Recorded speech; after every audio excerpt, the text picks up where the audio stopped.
Right, we are live on another edition of the Edlow podcast. Subscribe. Hello, Michael Kohlweg. How you doing, my handsome gent? How you doing? You good? I'm good. I just ate a double quarter pounder from McDonald's, so that'll tell you how good I'm doing. We'll see you in about an Oh, hour. you typical American breakfast. Is that what you're saying? Yeah, exactly. You know, it's funny. You said your last name when we were talking before that your last name is German. I went to Italy years and years and years ago, and I got sat down. Oh, an interesting fact about that. They're different countries, but go on. They are. But there's a purpose reason why I say that is I was in Italy and they sat me next to a German guy. And, when we were there, we were sitting there for hours talking. And he goes, "You're American." And I go, "Yeah, I'm American." And he goes, I really want to go to America. I'm like, "We'd love to have you." And he goes, "I just eat Whoppers every meal, every day." And I'm like, "Is that what you think America is?" He goes, "Well, isn't that how it is?" He's like, Yeah, he's like, "You got fast food on every corner." And I'm like, "No, that's not." And then when I came back, I was like, "Oh man, he's right. We do." You do have a lot of it. I couldn't believe it. Even just driving from where we're situated now, which is in San Jose, I drive down like the main road down in San Jose, and it's literally every single thing. There's either a Subway or a something called Jack in the Box, which I certainly hope they didn't. And then there's all kinds of different bits and pieces left and right. Whereas in like my hometown in Swindon in the UK, you've got the McDonald's, and then there's been rumors of a KFC somewhere as well, but that's literally it. So it's not like it's everywhere like it is here. But there's people setting up little franchises and so on. So more power to them. If they're making money, that's great. Yeah. Well, it's interesting. I went with my son to England first time. We were in London. He was in a choir. He got into an international choir, and so we went down there. And what I found so amazing is personally the English food I'm not a big fan of. I ate fish and chips and stuff, but the English stuff, some of it's kind of, I'm like, I don't know. But the ethnic food in London was amazing. It was the best I'd ever had.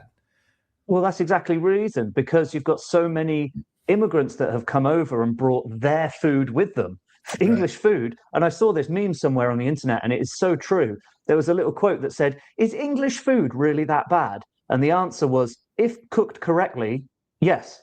It really is that bad, because it's just bland, But I think we have a little tradition in the UK, which is the Sunday roast.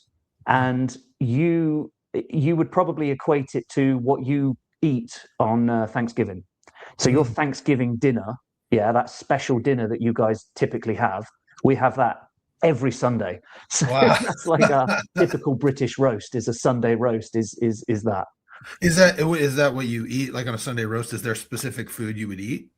I mean, it would start during like war times and stuff like that, where basically you would just get anything that you could and you would just make it into one big family meal, and that was the Sunday roast. And then of course times got a lot better and things were more comfortable for everyone, so you'd start experimenting with different meats and so on like that. But originally a Sunday roast was just like a potatoey, dodgy, a few vegetables, the potatoes put together with some gravy to try and basically make a stodgy meal, in war times when people were struggling to find food.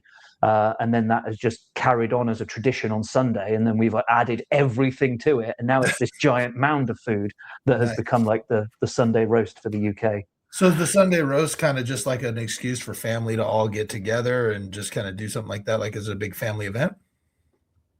Kind of, yeah. I mean, not so much other families coming round to your home, but more just like your immediate family. Life gets in the way. People are busy. I mean, you're incredibly busy man anyway, with your full time, being in the law industry. So you always appreciate that sometimes, your son or your daughter or whatever might have like a thing going on at school, which means they're going to come back late, or they've got a recital, or they've got this, or they got that. But like the Sunday meal is where everyone eats together at the same time, and that's like the family day. Yeah.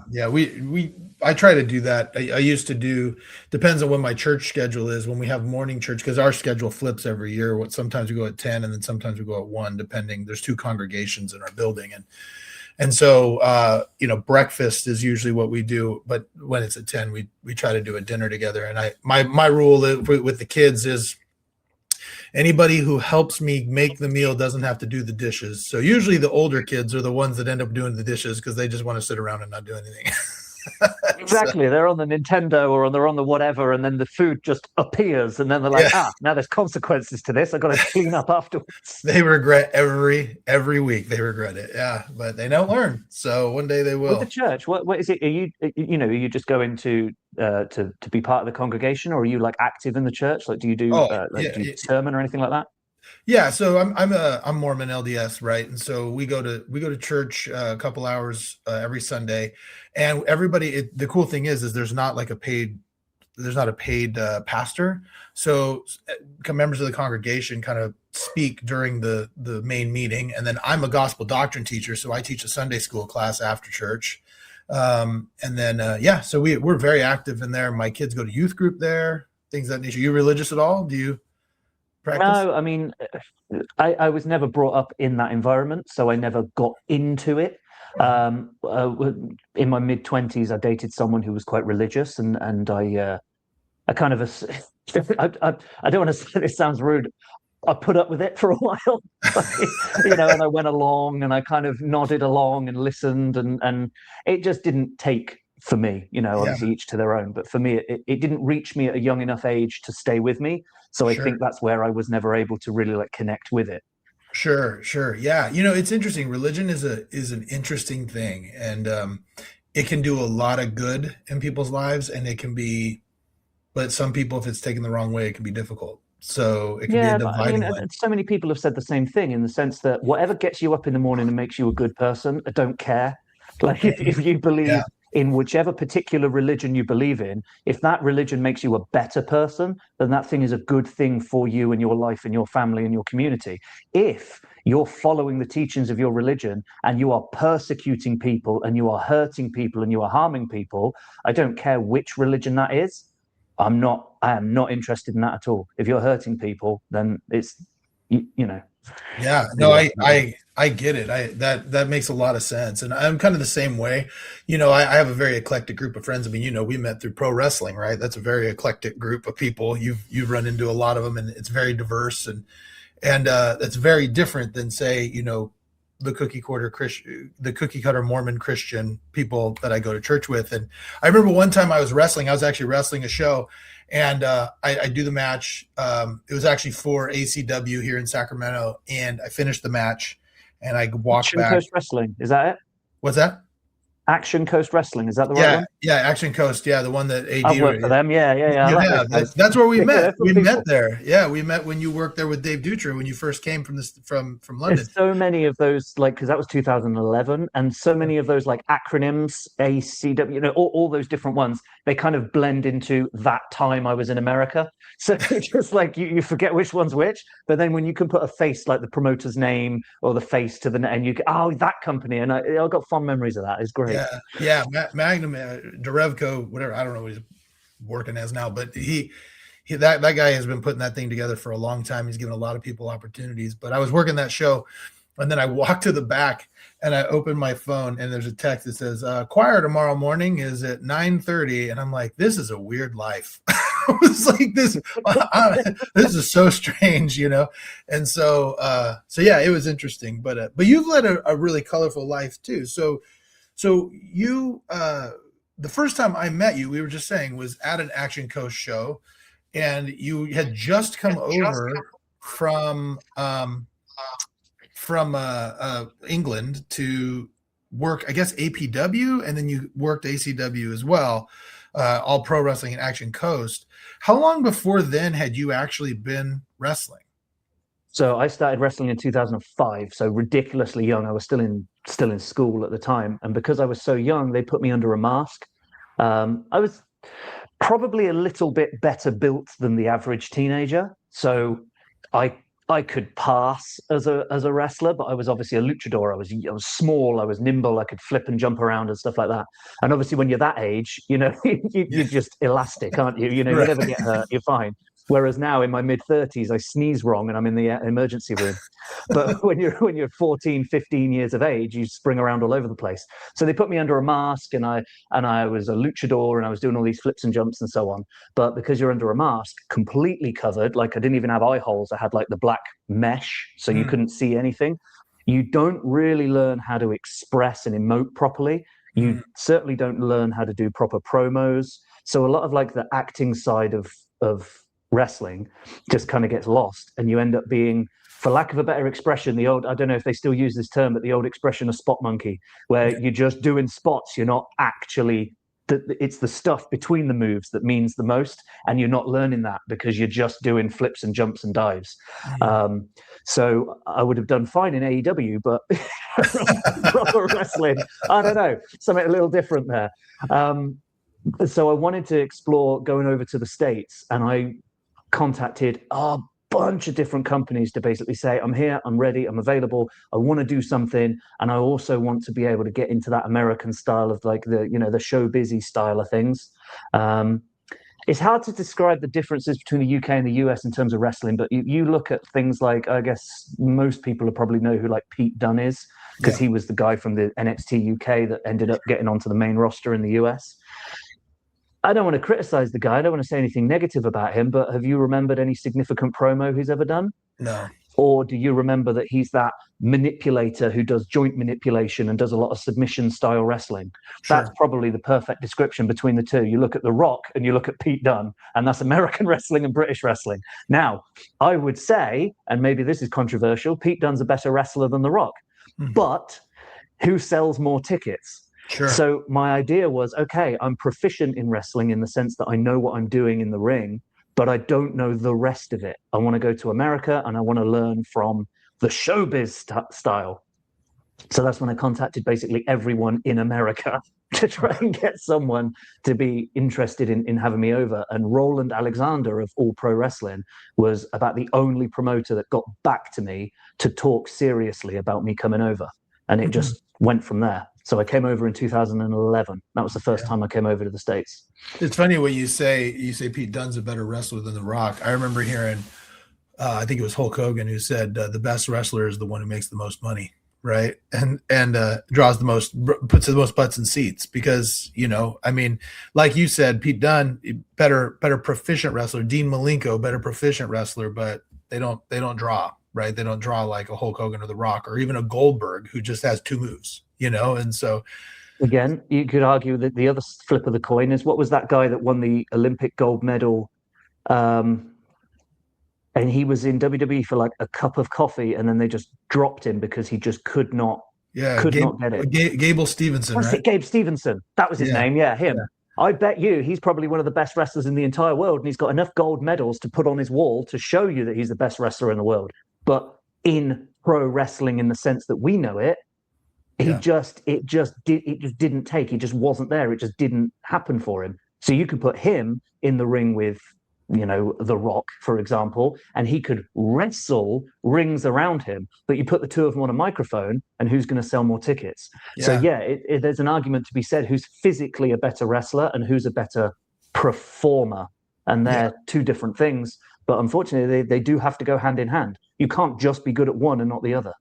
What I find so fascinating about that, when you really think about the biggest draws, like Kurt Angle is the perfect example of the guy who was the most proficient wrestler, but also could do all the other stuff, right?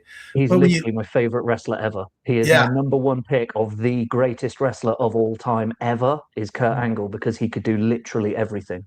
Yeah, and in fact, I was at WrestleMania 21 when he had that match with Shawn Michaels, and I've yet to see a better match live. That match blew my mind how good they were. Yeah. But the thing that's so interesting is that when you think about it, though, the guys who really draw the most really weren't. Maybe it's wrong to say they weren't the best wrestlers, but they didn't do anything. I mean, as far as wrestling, Hulk Hogan, The Rock. Even Roman Reigns, if you watch a lot of his matches, he really doesn't do a lot as far as in the ring proficient wrestling. It's the storytelling, even the Undertaker. They don't do a ton. They have their few moves that they do everything, but the story is always so compelling. It's interesting. Yeah. And it is difficult, especially when these kids go into training schools now. You're looking at the landscape of it, and everything's this cinematic masterpiece that the camera has to be at the right angle to display the right emotion at the right time and stuff like that. And I remember it got personally for me. Again, I'm not saying that this is right or wrong, but for me, I got a little bit sick of it when Drew McIntyre and CM Punk were fighting over a bracelet, and the bracelet was in the middle of the ring, and the camera had to be just at the right angle to see CM Punk clawing his way towards it, reaching for the bracelet. And I was like, oh, for God's sake, just wrestle, for Christ's sake. I'm sick of this cinematic crap now. I didn't watch a Marvel movie. I just want to watch some wrestling. And that was getting a little, oh, sorry if I'm not allowed to swear on this. No, you do what you want. Do what you want, yeah. But it just got so like long in the tooth, like so sick of it. Just give me some wrestling, all right? And I appreciate that, I watch a Shawn Michaels match where he turns to the retirement match for Ric Flair, where he turns to, I'm sorry, I love you, and then gives him the super kick. Oh, that was brilliant. I don't need that in every single match. I don't need that in the mid-card women's tag match where the two of them are supposed to display that they're not getting along on their tag. It was overkill, too much of the same thing, where I think anyone that comes into these training schools now, they're like, oh, so that's the thing I need to do to be able to stand out. I need to be able to show the emotion. And then a different company would be like Dragon Gate, for a perfect example. I was trying to wrestle for Dragon Gate for ages, and they thought I was very good at the things I did, but they said I wasn't enough of a high flyer for them. So again, it was like, well, I have to literally do everything. I have to be a high flyer. I have to be a cinematic emoting wrestler. I have to be able to be 6'5" and 300 pounds, but also small enough to be a cruiserweight. And it's just like, I feel so sorry for these kids that are going into these training schools being like, okay, I need to tick all of these boxes, and if I tick one, that immediately unticks the other one. What do I do? So it probably seems harder these days to become a wrestler. Well, not to become a wrestler, but to be able to become a successful wrestler, because there's so many contradicting things that you need to be able to do. It's like, how do you keep up with it all? I remember Dutra telling me the story about when he's probably done 100 WWE spots, right, where they pick him up and he goes and does them, and he's been on some really famous stuff, like he did a whole thing with The Rock and all these different things, and he's just like right there. And every time he would go there, they would tell him, oh, we need a better character, we need a better character, we need a better character. And so then he builds a character. He does the Battle King character that he builds, and then next thing you know, he gets an AEW dark match. He shows up as the Battle King, and then they're like, oh, we thought you were going to kind of look like a standard indie guy. That's what we wanted. And he's just like, what? Exactly. Yeah. And I mean, I got the same thing with my WWE tryouts. When I went in 2015, that was the first WWE tryout I did. I was training at the Brookside School of Wrestling, Robbie Brookside. And he was in the States at the time, but he was doing the Zoom calls over. So we were being trained by Darren Walsh. And I mean, it was the best training I've ever been to. If that school was still around and it was still running, I'd recommend everyone on the planet, not just in the country of England, but on the planet, should train there, because it really was the best place I've ever been. He emphasized certain things that WWE look for, and so I went to the tryout and I did every single thing that they were looking for, because I almost had, in a weird way, like an insider, that literally Robbie Brookside working for WWE is telling us what WWE are looking for. So you do exactly what you're told. You do everything exactly the way you're told to do it. And then I was doing a promo in front of William Regal and two other talent scouts whose names escape me. And I did a pretty good promo. It was fine. William Regal had one comment about it, because I mentioned that I'd done drug-tested bodybuilding contests and that I was a natural bodybuilding champion. And he went, don't say that. You can boast about your bodybuilding achievements, but don't say the word drug-free and don't say natural. Excuse me, because it immediately makes people think of that. So even though you're saying, oh, I didn't do that, I did it all naturally, the fact that you emphasize that then makes people think of it. So don't say that. But that was their only comment. I did all the drills right. I did all the matches. I did the promos. I did everything fine. And then I remember the talent scout, Canyon Seaman, he was there, and he looked at me and he went, you've done really well. You've done a really impressive job here. But to be honest with you, with the size that you are, you'd really have to be in the best in the world before we took you seriously. And I was slack-jawed, like God, like broken-hearted, like absolutely devastated that I had worked so hard for so long to try and build myself to this point. And he basically said, "You're too short. You're too small." Wow. I was there with one of my classmates from the Brookside School of Wrestling called Jack Stars. And if you know that name, he did for a short period of time work in NXT UK. So he did get his way to WWE eventually. But we were at that tryout and we got told the same thing. They basically went, "You're too small." And that was it. They were just as quick as that, "You're too small." And then they did a third day of tryouts where they only invited the biggest, bodybuilder guys, the 6'5" big guy, guys like you, Yeah. big buggers. Yeah. Yeah, right. They invited them to this third day that was being done the morning before they filmed the Monday Night Raw. And they used Jack Stars. They didn't invite me or anybody else from the tryout, but they invited Jack Stars. And Jack thought, "Oh, wow, we did 2 days of tryouts. This third day, they're picking all their favorite guys.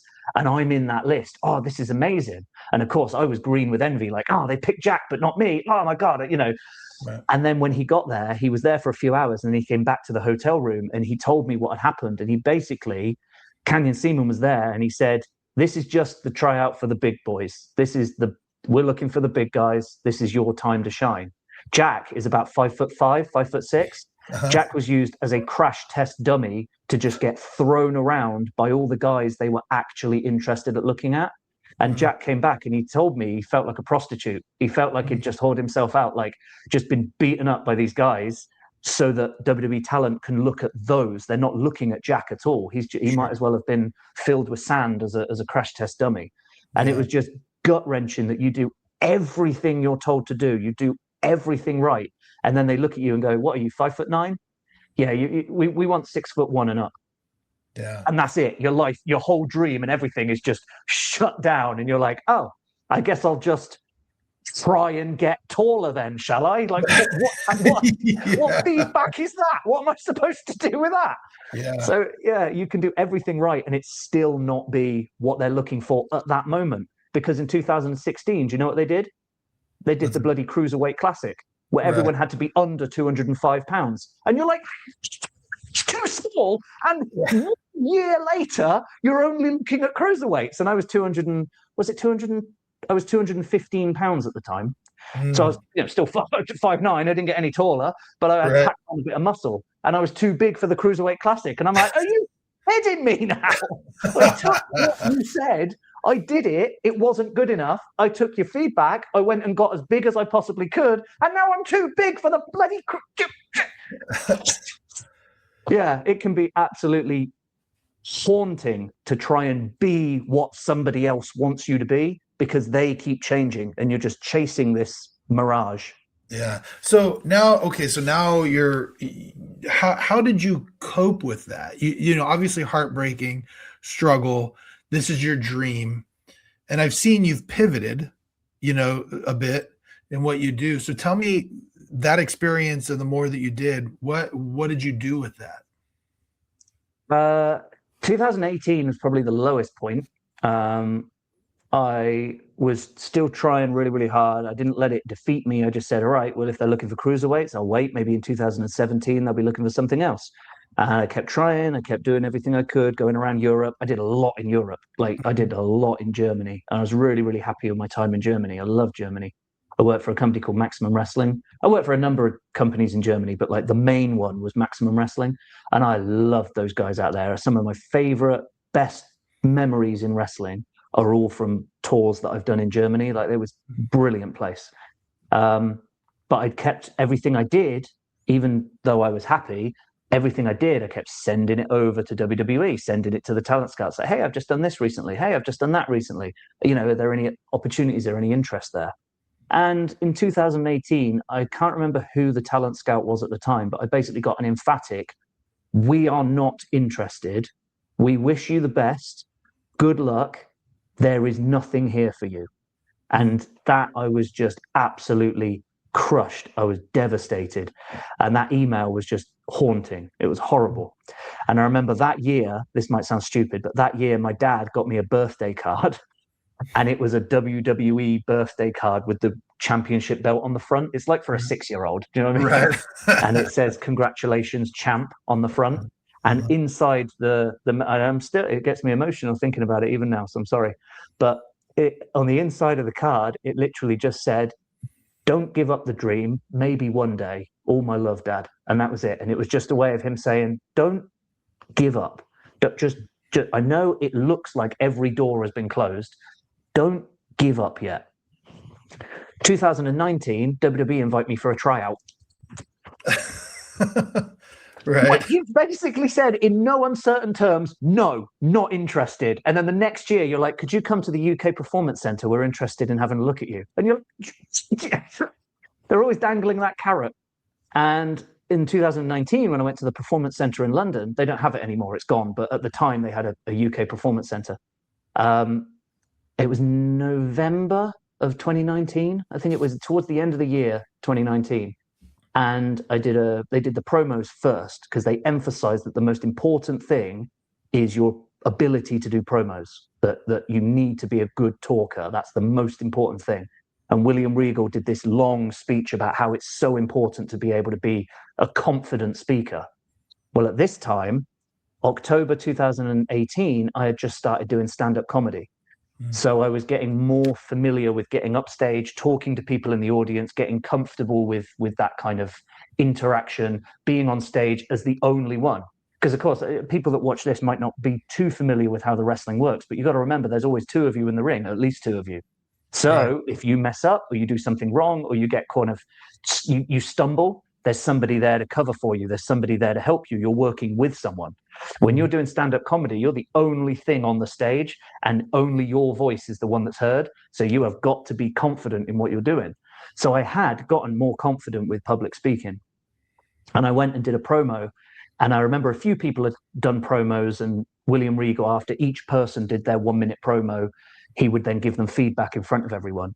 And I remember I did mine, and the best compliment I had ever heard, and it was like vindication, was when he looked and he went, "That's how it's done.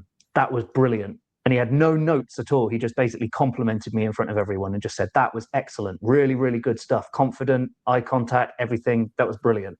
And then I just sat down and I was like, "Oh my God, that's the best thing he could have said." He basically had no notes for me. That was brilliant. And then, of course, on that, I was on cloud nine because I was like, right, they're actually seriously looking at me now. They're happy with what I'm doing.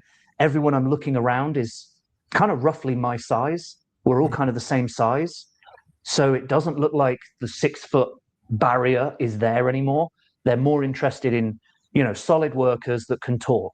So it doesn't look like being 6'1" is a minimum requirement anymore. And it just went on like that. And then 2020 hit, and the COVID limitations and all of that, and people move, people change positions. William Regal left the company at one point and then came back again, and nothing has ever come of that since then. So I don't know whether if COVID hadn't have happened, there might have been an opportunity there for me. But again, it's it's a what might have been situation. Yeah. But my dad told me not to give up, and I didn't. Yeah. So you're still wrestling? Yeah, I'm still wrestling now. I'm in San Jose. When I first got to the US, I didn't have health insurance. So I had a bunch of people offer me gigs here and there, and I just had to turn them all down because I just said, I do not have health insurance yet. I cannot risk anything. But then I got myself some health insurance and then went from there. So you were mainly working with like BTW, or is there other places? Because I'm down in San Jose. There's that UGWA, Underground Wrestling Association. Oh, sure. Anthony Trevino runs. And I'm doing some stuff with them. I was at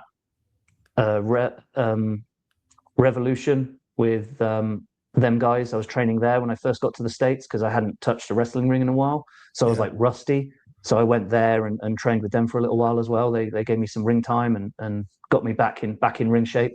So I've been about a bit now. Nice. Have you been trying to have you gotten any word from what's that one, West Coast Pro or whatever? They seem to be the ones that are kind of the biggest around right now. Yeah, I've heard of them. Had a chat with them.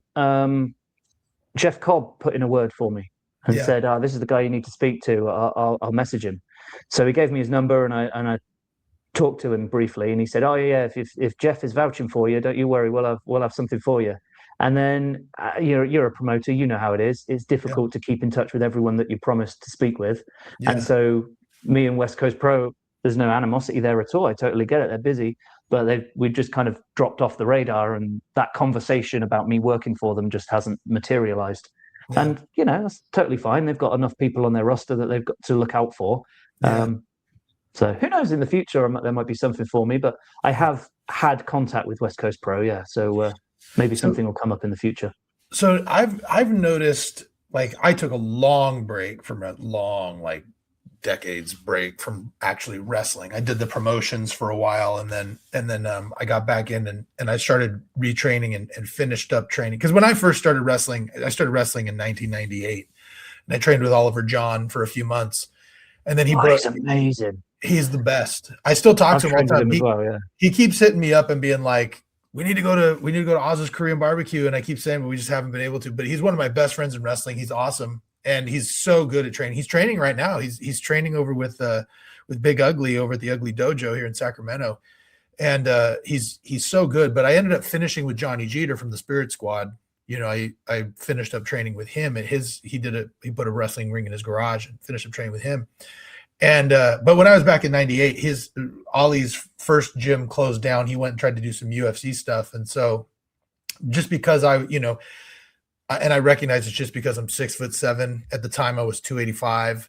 So people were booking me even though I had no business being in the ring. Like, people would book me because I was kind of a local star. I did backyard wrestling, and the newspaper and everybody came around. And so promoters like SPW, when they first started, the original promoter before Ugly, he booked me on his shows because I was a draw, because people knew me from but it wasn't any good. You know what I mean? Like, I was a big guy, but I would do stuff like I would go through tables and get hit with chairs and do all that stuff. And now that I'm older and I've learned from like Johnny and Ollie, I've learned I just work differently. I work slower, less is more kind of thing. Have you noticed as you've gotten older, have you kind of done the same thing? Definitely slowed down. I had a slip disc in my back, which caused sciatic problems. So I had to take a different approach to certain things, and you just protect yourself a little bit more. I'm all right now. It's totally fine now. But when I slipped the disc, that was, anyone that's really suffered with sciatic pain, like, I get it. Like, I totally sympathize. It is debilitating, and there's no position you can sit, lie down, stand, move. You can't get away from this never-ending lightning bolt that's going down your leg. Was that your L5 S1, or is it lower? L5 S1, yes. That's exactly. I have the same. I have the same thing. Disc protrusion, pinge nerve. Yeah. Did you have to do any injections? No. Just rehab itself. That nerve flossing, as they called it, flossing. And they made me do a lot of that and physical therapy and that. And I managed to get away without having to have the injection. And it's fine now, but I'll never be able to squat again. Like, I can't put weight on my back and do squats in the gym anymore, just because I do enough reps of that, and then ping, it goes again, hits that nerve. Yeah. So and then you're down for a couple of weeks or a month. That's the thing. I've done the same thing. Like, I've stopped squatting, and even deadlifting is hard for me. I can't do it, because if I, one wrong move, my form is so terrible. Like, if I one wrong move, and I'm down for a week or two, so I gotta chill it. Yeah. So I mean, it hasn't ended me by any stretch, but there were certain things I just don't do anymore. I had a problem with my shoulder for a long time. I had surgery on my shoulder a couple of years ago, and I had a problem with that. And I used to do this thing where people would follow me into the corner, and I'd do the up and over, and I would do a backwards handspring, because I used to train in gymnastics. So I'd do a backwards handspring that would land me in the other side of the ring. Not quite as beautiful as the way Pac used to do it, Adrian Neville, to people that watch WWE. Not as perfect and amazing as what he used to do, but that kind of principle where I'd go up and over, and then I'd backwards handspring to the other side of the ring. And I just stopped doing things like that as well, just because I couldn't do that kind of like fast jolting movement with that arm while it was recovering. I can do that again now, but again, it's like one of those things, you just change the way you wrestle. But as long as the crowd are being entertained by what you're doing, you don't have to throw in the kitchen sink. You know what I mean? Like, you can just, as long as the audience are really getting what you're doing, that's the most important thing. It's the noise over the spots. It's funny, the thing that I remember when I first came back and started wrestling again, I would get super annoyed because, Johnny taught me how to work. He taught me how to work, headlock takeovers and all these different things. I mean, sunset flips, all these different things. And So I would want to do that, but I'm, at 6'7", I'm a giant on the indie scene, and so Yeah. it's like I'm sitting there and I'm like wanting to give too much, and I had to learn, you can't do that, right? Yeah, wasn't that the advice that Kevin Nash did about oh, forgive me, her name has just escaped me. The lady on Monday Night Raw, she was working too small for her size. And Kevin Nash basically criticized her, saying, "You're giving these smaller girls, you're giving them too much. You need to Yeah, wrestle to your size." sure. Yeah. She's in the Judgment Day. I can't remember her name.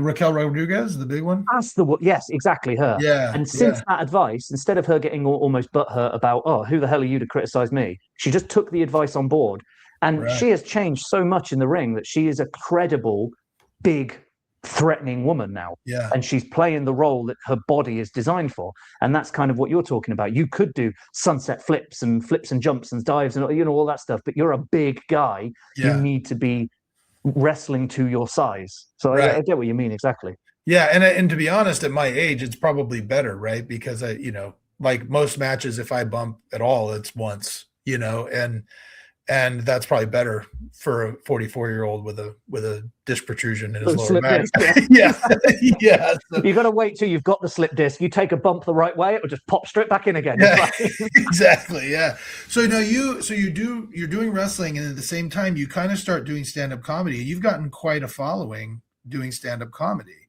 So how did Yeah, that I don't how did that understand. come about? I don't like being. Yeah, it's hard to say because I don't want to sound arrogant and be like, "Oh yeah, I just hit the ground running and everything was great." But what I found was I wanted to explore stand-up comedy, and I've always wanted to, but I was always hyper paranoid that if I got on stage and said a dodgy joke or said something that people took the wrong way, that footage can be live forever. And Mhm. then what if WWE came to me and offered me a job, but then rescinded it when they saw that there's a video of me saying a controversial joke online somewhere? So I was always like, all right, if WWE was still on the table, if that opportunity could still be there, I don't want to do anything, put any piece of material out or anything that could jeopardize that. When I got that 2018 email that basically said, "We're not interested," I was like, F it. All right, I'll go and do stand up comedy. So I started doing stand up comedy because I'd always wanted to, but, like I say, just always worried that it would jeopardize something else. And I did, as arrogant as it sounds and as rude as it sounds, I did kind of hit the ground running where I had already been a live entertainer since the age of 15. Mhm. So I was 29 coming up to 30 when I started doing comedy. Um, so I was already comfortable standing on stage. It's a different experience because you've got to make sure you don't stumble over your words. You've got to make sure you don't torture the punchline. They can't see the punchline coming because otherwise, if you can see it coming, it's just not funny. So there's other like nuances to it that are very different to wrestling. But the general principle is I have stood in front of rooms of thousands of people in nothing but spandex pants. Standing on stage fully clothed, telling a few jokes for 5-10 minutes is not actually as scary as doing wrestling. So I Mhm. kind of had this bedrock of confidence way ahead of what you would expect most open micers to have. Sure. So I very quickly transitioned from being an open micer, which is where you basically get 5 minutes on stage free, you don't get paid for it, and you just test out your material. And if you get some good laughs, that's great. And maybe you can progress to getting paid to do a spot in the future. But I progressed very quickly to doing paid work. Not because I was like the most amazing stand-up comedian with the best jokes ever or anything like that, but I just think I connected with the audience quite quickly because I was more relaxed and I didn't sound like I was trying to recite these lines that I've memorized in my head and try to like butcher it and make it sound funny. I was just talking on stage and people felt relaxed when they watched me. But the only reason I could do that was because of all the benefit of all the years of wrestling. Mhm. So I did that. And then I started trying to think, okay, well, there's really nothing much around where I lived in Swindon. There really wasn't many stand-up comedy events at all. You'd had to travel to London or you had to travel to Bristol. So I was like, well, I'm going to set up my own thing. And I looked at a few different venues, and I found this beautiful place called the Cricklade Club. And we started running shows there. I started running shows at the Cricklade Club. And I would just book the comedians that I knew on the circuit that I'd met, or I would put out on the job listings, because there's like comedy forums where comedians can see promoters are saying, I have this show on this date. I'm looking for a 20-minute opener. I'm looking for a 30-minute closer. There's also 2 open opportunities in the middle of the show, 10 minutes each. This is the money I'm offering for each spot. Apply with a video. And if, we think you're a right fit, we'll sign you up. So I started doing the same thing. I'd put out, I'm doing a show on I think it was the 3rd of March or something like that in 2019. I need a headliner and I need an opener. And I already knew who I was going to book for the middle of the show, including booking myself to be on the show as well. And I just went from there and started booking comedians. And I said, if we got less than 50 people in the audience, I wouldn't run it, because I don't want to run these like tiny little pubs where the atmosphere is too small. I want this kind of big feel. And our very first show was 130 people, which is a really nice turnout. And it's kind of comedy in the round, where you've got the stage and you've got like a semicircle of audience. If it's sat in very narrow lines from front to back, maybe there's like 4 or 5 chairs and it goes all the way back. It's like watching comedy in an aeroplane, so that the audience at the back don't laugh at the same time as the audience at the front. And it gets this really weird atmosphere. Whereas when you've got a very wide room, you can push everything closer to the stage. So you've got, if I was stood on stage, you have people sat to your left, and you would have them sat all the way along and around you in this kind of semicircle shape, so that all of the audience are not actually that far away from you, but they're all relatively pulled in, so that you can enjoy, even like someone saying something at the back of the room. Well, instead of them being 50 bloody feet away and you can't see them and you can't hear them, they're close enough that you can interact with every member of the audience.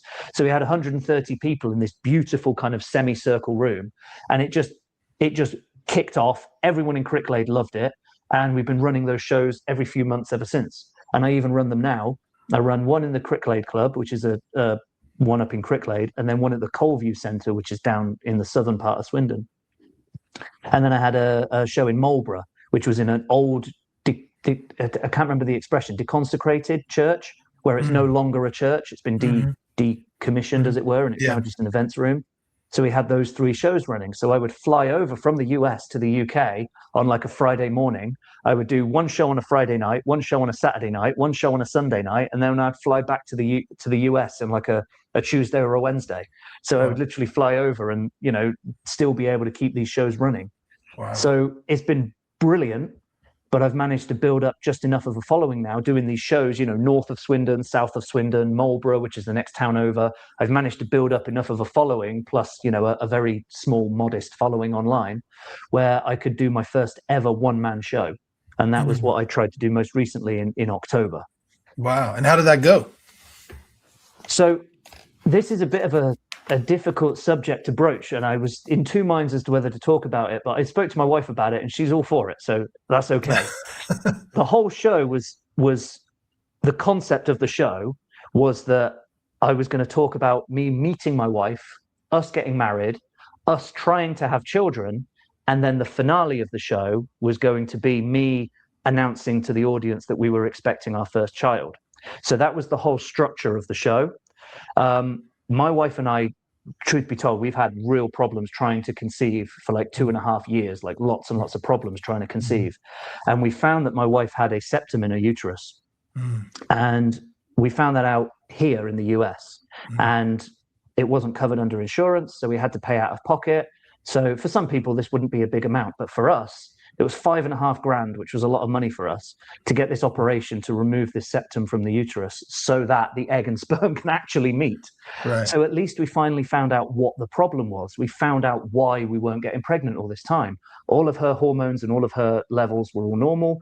All of my swimmers and everything on my side of things were all normal, but it just wasn't happening for us. And this fertility doctor managed to do this operation to remove this septum. And that was in July of this year of 2025.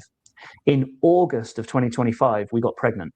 Wow. So literally we had that surgery, got it done. Literally the next time we tried, we managed to get pregnant. which was unbelievable. 2.5 years of trying, and it's finally happened, and everything's amazing. And we were so like elated. So that was going to be the story of the comedy show, was us meeting, getting married, trying for a child and the complications. And then the big finale of the show was going to be the happy ending that we are now pregnant and we're expecting our first child. The show was the 24th of October. On the 1st of October, that was our first like 8-week scan. And unfortunately, when we got there was no heartbeat. So it was a miscarriage. And I have never known pain like that in my entire life. And I say that as the man in the relationship. My wife, whatever pain I was going through, she went through even more. Like, I watched that woman absolutely, her heart was shattered in that moment. It was absolutely, you know what it is, I would have done anything in that moment to fix what, if there was a way to fix it, I would have fixed it in that moment. And you just have to sit there and watch her go through this horrendous reality that this, unfortunately, this pregnancy wasn't successful. Yeah. And you know, we went through what we went through, and I talked to a counselor about it, a grief counselor and everything else. And, you know, we've gone through those steps. But I was like, right, well, I'm not going back to England on the 24th. I'll stay with my wife and be there for her. And she was the one that said, no, you've been planning this show for a year. You still go. You still go and you do that show. And so she encouraged me to still go and do it and not cancel it.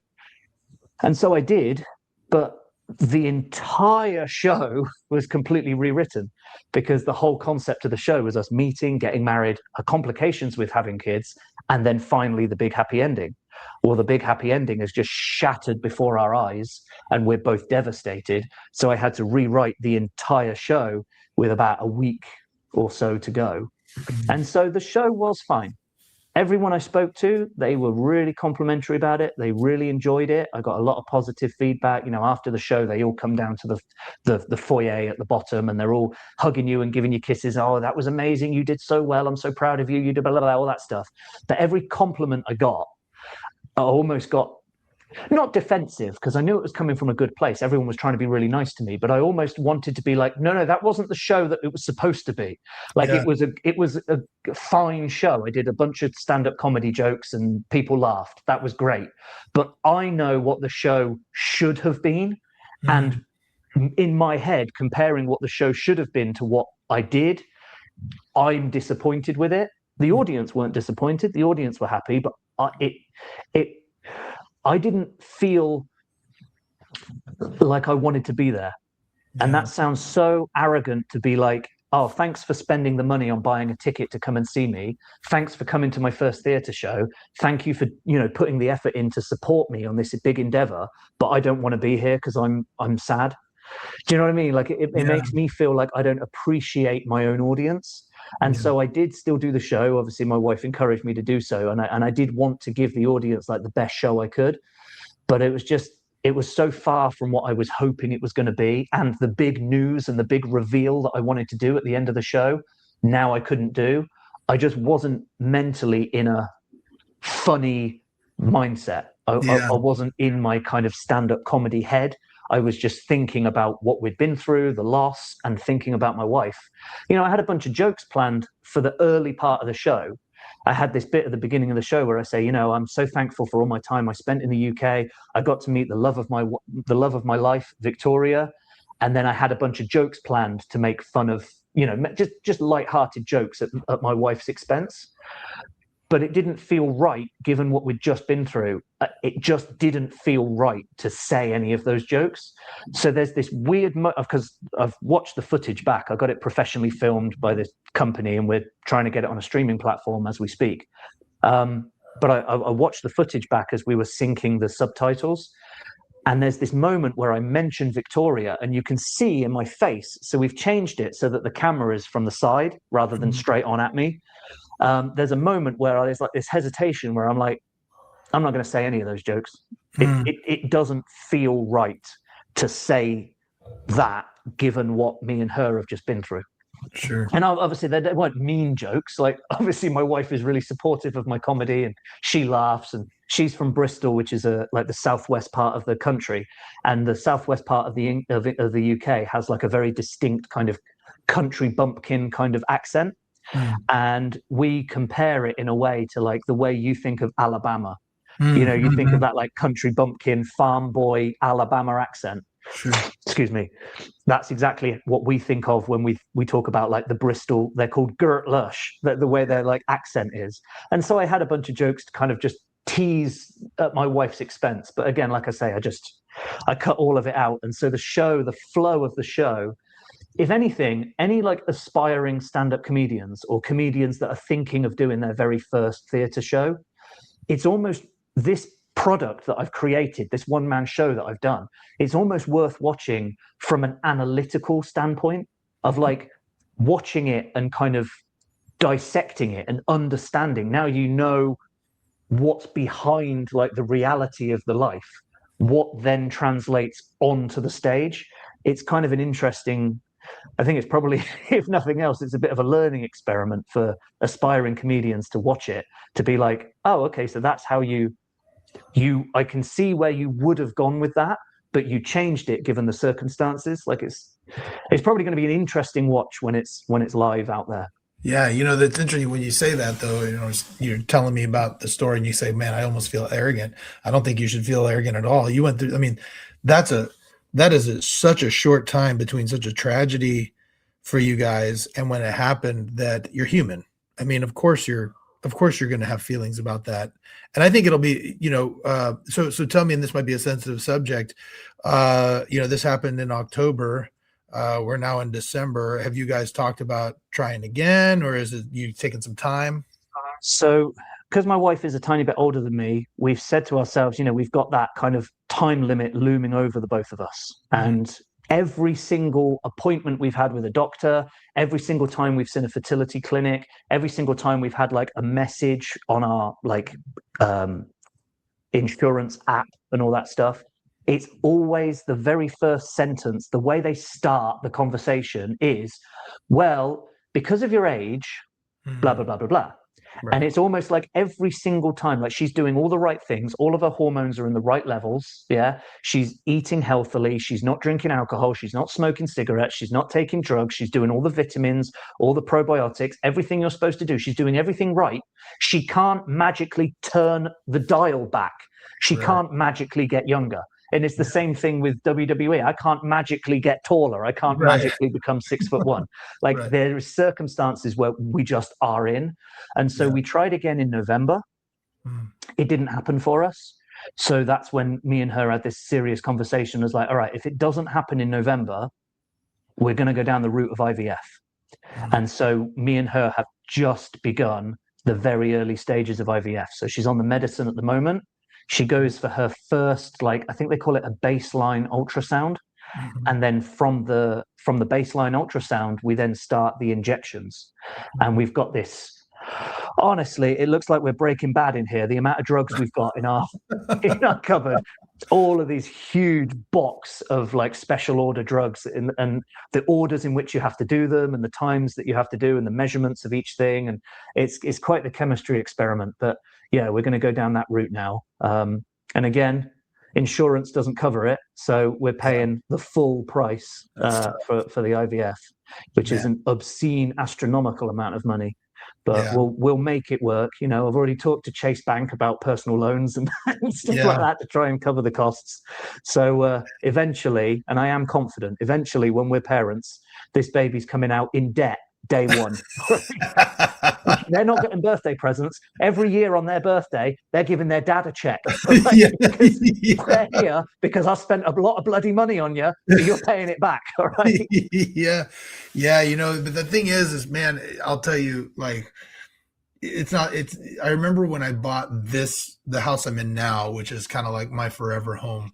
I remember when I was talking to the loan officer, it was at the time, it was a lot of money, right? I was like, oh gosh, this is a lot of money. And they went, it's a stretch now, but in a few years, you won't even remember it. And that's true. You look back and you think about it right now, and you're like, and I know it's not the same thing. Yours is going to be so much better than a house, right? But when you're looking at that money right now, but 18 years from now, when you're watching that kid go, get a high school diploma you're not going to be thinking about how much money you spent to have them, or her. And that's the thing. I mean, having kids has been the hardest thing in the world for me, but it's been also the most rewarding, as most things that you love were the hardest things you had to do. Right. And so you're going to be so grateful. I have a good friend, a partner of mine, actually at my law firm, who had the same situation, and she would tell me about it. And her and her husband had tried for years, and they've just had their second. And they are the best parents because they just love those kids more than anything in the world. And so I know you're going to be a good dad just by the way you're talking. Just so you know, just by the way you're talking about it, I know you're going to be a good dad. You know what I mean? And that's very kind. Yeah. It was gut wrenching. Obviously, I don't wish it on anyone, but I mean, Victoria, my wife, she had something to say about it that I didn't consider, and she just said about how she felt stronger and closer with me having gone through that because she saw how supported she was through the whole thing. And so I'm not thankful. I know you're supposed to be thankful for everything that happens in life, and it's the attitude of gratitude, and you're supposed to see the good in everything. I really don't see the good in my wife going through that much pain. I really don't. But on the flip side, she feels more supported and more closer to me than she ever has. So maybe if you have to try and scratch and claw to find some sort of good thing out of it, that would be the thing. Every like failure, tragedy, trial, whatever you want to call it that I've ever gone through, like when you're in the midst of it, it's really hard to understand. And maybe this is the religious part of me, but it's really hard to understand why you have to go through those things. But with time, like 5-10 years down the road, it's almost like everything I've ever seen, I look back and I go, man, like I'm not grateful I went through it, but I see how that needed to happen to get me where I am, and I'm in a better place. You know what I mean? Like I said, I mean, I think that I see my friends who went through that, and they tried, I can't even know. I don't even know how many years. I mean, I don't know how many times, I don't want to spill all of her info, but I mean, there were times where she was in her office literally like tearing up crying because she tried so many times and it didn't work. And she was I think she even had a situation like you where there was a miscarriage, and that was really hard because she had to try so hard. No one talks about it. No one talks about miscarriage. Like I confided in because I own a gym in San Jose. That's why I'm in the United States. And I've talked to some of my customers at the gym, like the ones I'm closest with, and confided in them that me and Victoria have gone through this. And they went, oh yeah, that happened to us. And that happened to my sister. And that happened to my colleague at work. And you realize like on every single couple that we have talked to about this miscarriage, everyone has had a miscarriage. And it's like, why don't, like there's this like stigma around it, or there's like this like shame around it, like somehow you did something wrong or something, like, you know what I mean? Like more women should be completely open about it so that other women understand that it's not, it's 1 in 4 apparently or something like that. It's incredibly common, and it's even higher when it's the very first time you've ever got pregnant. There's an even higher chance of a miscarriage when it's the first ever time your body has gone through it. So it's just, I know it sounds so melodramatic to say it this way. I just wish everyone that's ever had a miscarriage, I just want to give them a hug, because now I know how much pain it really is.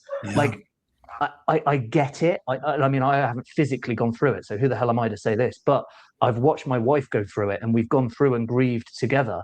And it's like people need to actually talk about it, because so many people go through it, but when you go through it, you think you're the only one. You think you're the only one going through it. And then when you realize all these other people around you that have gone through it, you're like, that a community needs to be made or forged in some way. Sure. And the thing that popped up to me when we were talking about this that is so interesting about the grief and the loss, something that I think people don't think about when they're grieving is why they're grieving. And when you think about why you're grieving so much because you have the capacity to love this child who wasn't even born yet so much. And in that way, the grief is kind of beautiful.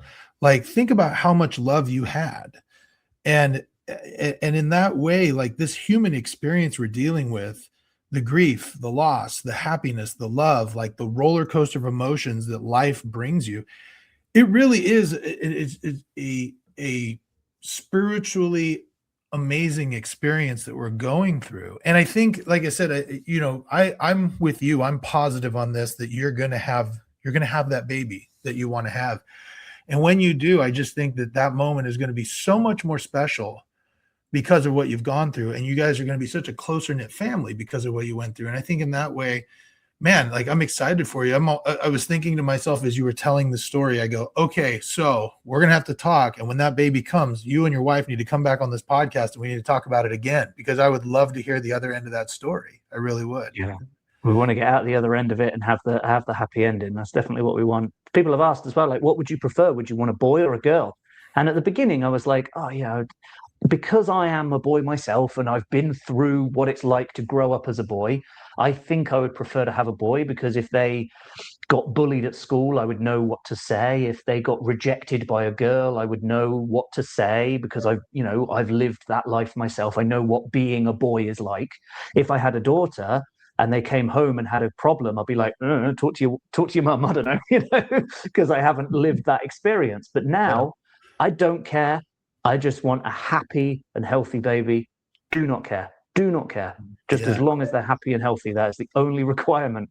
Yeah. It's funny you bring this up. I was just talking to my son. My son's on a mission for our church in Peru right now, and I get to talk to him once a week. And he's talking about when he wants to become a father, and we've kind of reminisced about that. And I told him, I'm like, man, you just have no idea that there's, when you get there, because when they become teenagers and they're dealing with that stuff, they're going to be dealing with a whole bunch of stuff that you never even contemplated, like, I mean, and being completely honest, like, this might be a controversial subject, but I mean, when I had my first son came in 2006, when I had my oldest. I never would have imagined that we would be having discussions about gender or or things like that, or the issues of LGBT issues, not because they're bad or wrong, they just weren't even contemplated in 2006. It wasn't something that when I was going into high school that you would be talking about gender roles and how they're changing and all these, or even how strong politics are right now and things like that. Like they're so different. And I told him, I'm like, yeah, you have a kid 20 years from now, it's going to be a whole different game, or even just the aspects of social media and like how that affects your mental health and screen time and like all these That's things. exactly what I was going to go to broach the subject on, because at the time when you were growing up as a kid, we didn't have Facebook, Instagram. Cyberbullying just wasn't a major concern. And then your kids growing up in an era where they are literally constantly with this right by their face all the time. And you didn't live that life. So how do you then explore? So I get exactly what you're saying, that, this child will live in a world I haven't lived in. Yeah. So how am I supposed to prepare and plan to be able to parent someone to go through the experience I went through as a child? Because their experience won't be what I experienced as a child. It will be different. It's completely I get it completely. It's wild, and they think I'm a dinosaur because I'm like, yeah, when I was going through high school, there was no internet. Like we didn't have an internet came about when I was in high school, and you didn't have access to it really. And so, nobody had cell phones. They were mesmerized when I was like, when I was a kid, when I was your age, there was one phone in the house and it was attached to the wall. If you were lucky, you had a cordless. And they were like, what happened if someone called you, but you were gone? You're like, you just didn't talk to them. Like you showed up at school the next day and they're like, hey, we had this party. You missed it. You're like, oh yeah, I was at the mall. You know what I mean? Like, and that's just how it went. You just, you missed out on stuff, and that was okay. It's such a different world. And so you could read all the books in the world about being a dad, and being a dad is so wild. I was just telling another person this. I was like, it's so weird because you're dealing with like what could potentially be life-altering decisions in real time, and you have to react in like 2-3 seconds. And if you don't react right, they're going to be in a therapist's office 15 years later talking about how you messed them up, And so I told my kids, I go, hey, I know I don't get it all right right? That there are things that I react poorly to. I am not going to pretend like I'm the perfect dad. I just hope that there's some things that I do that you look at and you say, I like that. I'm going to do that. And then the things that you look at and say, I wish you would have done it differently, do it differently. Right. And do it a different way. Be better than I was. That's all I ask. Like your dad is the only one, I think, who legitimately in the world wants you to be better than them. Right. And have better than them and be more successful than them. And so I can't wait for you to have it, man. It's going to be wild. I can't wait to hear like 5, 6, 7 years from now when you're dealing with a kid and you're so funny, you know what I mean? Like seeing your stand-up comedy, you're going to be, I can't wait to see your stand-up routines about how crazy having this little child that you're trying to keep alive and stuff like that. And it's going to be a lot of fun to watch. I'm looking forward to it. It's going to be the biggest achievement of our lives. Yeah. We've done a few different things. Immigrating to another country was a big step, but the baby thing that is our number one. That is what we want more than anything in this world. That's what we're going for. Yeah. So now you say you own real quick before we wrap up. I want to talk. You own a business. You own a gym. How did that come about? So I've been in the gym since I was 15. When I started wrestling, the coach that I was wrestling initially trained with in Swindon in the UK, they said you need to put some muscle on. And I was interested in wrestling and bodybuilding and fitness in general anyway. So as soon as I was legally old enough to join the local gym, I joined it. And I have literally been in a gym routine, as it were, since the age of 14 and a half, something like that, whatever age it was that I was allowed to start. And I've always been in the gym, always been around the fitness industry. I wanted to be a personal trainer at some point, but someone talked me out of it and said, no, you want to do something else. So I bounced around from trade to trade, different jobs, different this and that. And eventually I got to the point where I was so sick of what I was doing and so fed up of what I was doing. I did my personal trainer qualification and became a personal trainer in the UK. And I almost feel like, God, I wish I'd have listened to me instead of allowing outside forces tell me what's best for me. Like if I'd have just listened to this, I could have been a personal trainer 5, 6 years ago, instead of bouncing around trying to be what people think I should be or what they think I would be good at, when actually what I really will be good at is the thing I want to do. Because if you really want to do it, you put the time and effort into being good at it. And I was quite personable. And then again, that certainly helped with stand-up comedy because I'm talking to people all day, every day, having fun with them. If you can make them laugh while they're training, they'll be with you forever. I had long-term personal training customers that stayed with me for a very long time because they enjoyed the sessions. It was good for them, but they enjoyed, the personable time. And I was kind of half personal trainer, half therapist, right? Yeah. Listening to them complain about their husbands and complain about their kids and complain about whatever else.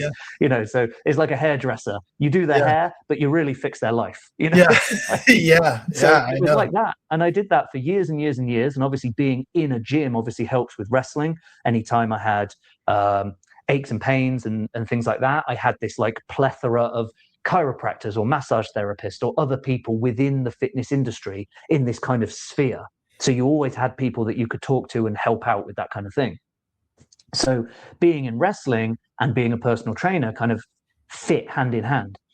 But I'd always wanted to live in America. And I'm not saying America is perfect. I know there's going to be plenty of people out there that saying what's so great about America. There is no perfect country in the world. England has problems.